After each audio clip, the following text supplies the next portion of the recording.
Hey, what is going on, you guys? Ghost619 here, and today what I'm bringing you guys is another top 5. So this week's top 5, it is going to be the top 5 things Advanced Warfare did right, and all these things were commented down below by you guys on last week's top 5, which was the top 5 things Advanced Warfare did wrong. So next week, it is going to be about Call of Duty Ghosts, and it is the top 5 things Call of Duty Ghosts did right. So go ahead and name some things down below that you loved about Ghosts, things about Ghosts that you think that they did right. So, and also, if you guys have any more ideas for top 5s or even top 10s or top 20s, go ahead and name them down below. I'd love to see what you guys want to see in the future for, the top 5s. It could be about like zombies, about any COD. Just name something down below what you guys would like to see in the future for the top 5. So let's go ahead and get started. But first off, let's go ahead and name some honorable mentions off, then we'll go ahead and start the top 5 things Advanced Warfare did right. So I'm going to go ahead and name 5 honorable mentions. These aren't in any order. So at number 5, it is the red hit marker when you kill someone. So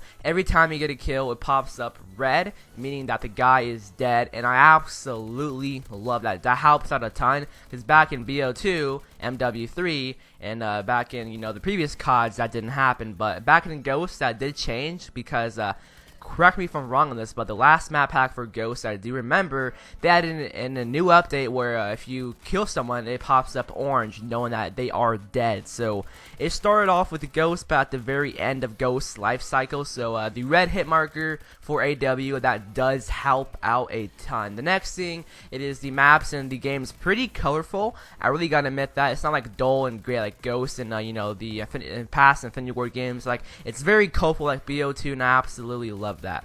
The next thing is the one-shot playlist. I love how they added this in, because I rarely see snipers playing domination or mosh pit. I rarely see them at all, because they all move to the one-shot playlist. And back in previous CODs, you would always see snipers, but here in AW, at least for me, I rarely see the snipers, and I'm glad that they did make a different playlist just for snipers only. So it just keeps the snipers away from the traditional playlists like domination and like mosh pit. So I love how they added in the one-shot playlist. So the next thing is I love how the ARs don't have idle sway. That's a pretty little thing, but that does matter in some gunfights. Makes you more accurate. In the previous CODs, the ARs did sway a whole bunch. So I just love how in this COD the ARs don't have. I think it's only the ARs, not entirely sure, but they don't have idle sway. The last and final thing, this is just really minor, doesn't really affect the game, but the paintball effect. I love how they added in that.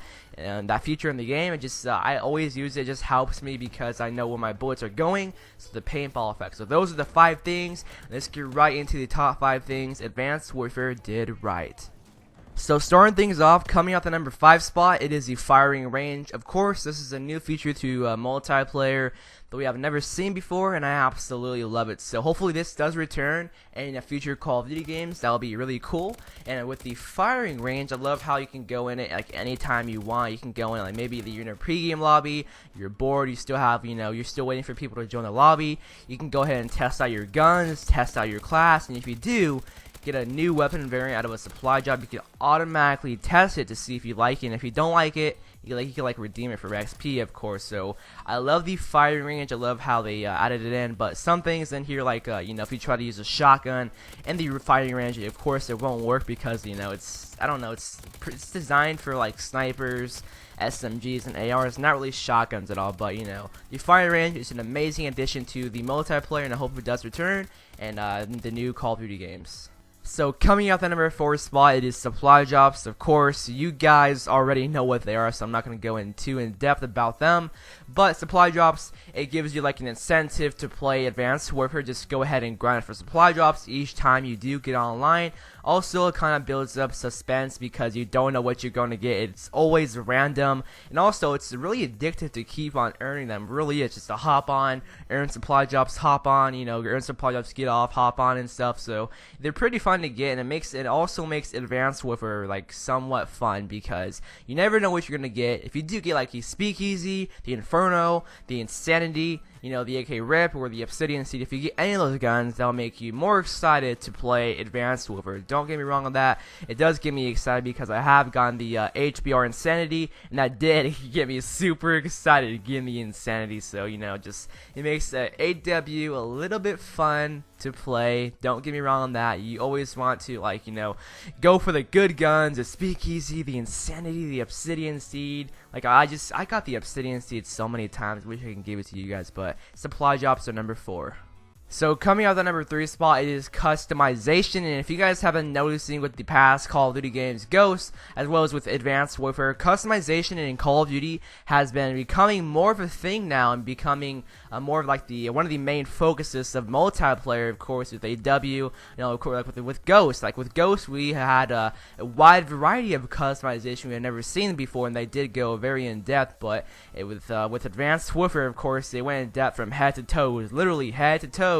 You could choose your headpiece as well as your boots, like literally. And customization in COD is becoming more of a thing now, because with Black Ops 3, we're getting, you know, we can create our own weapon variants and put our own camos on them, which is really nice. So customization in multiplayer is becoming a thing. I wouldn't guess that with the next Infinity Ward game we'll get some sort of you know, insane customization as well. But here with AW, amazing stuff. You can choose your loadout, your pants, your helmet, your shirt, your boots, just everything. Just amazing exosuits. The Killer X, the best looking exosuit in the game, in my personal opinion. Man, it looks amazing. You know, with everything here, you know, with the you can get stuff from supply drops. You can earn gear from completing challenges. Just amazing customization in Advanced Warfare. So that is number 3 right there. So coming up the number 2 spot, it is the ranking up system, and this Call of Duty game has to have the best ranking up system out there, because levels 1 through 35 in this game, they are super fast, and then after that, level 36 or 50,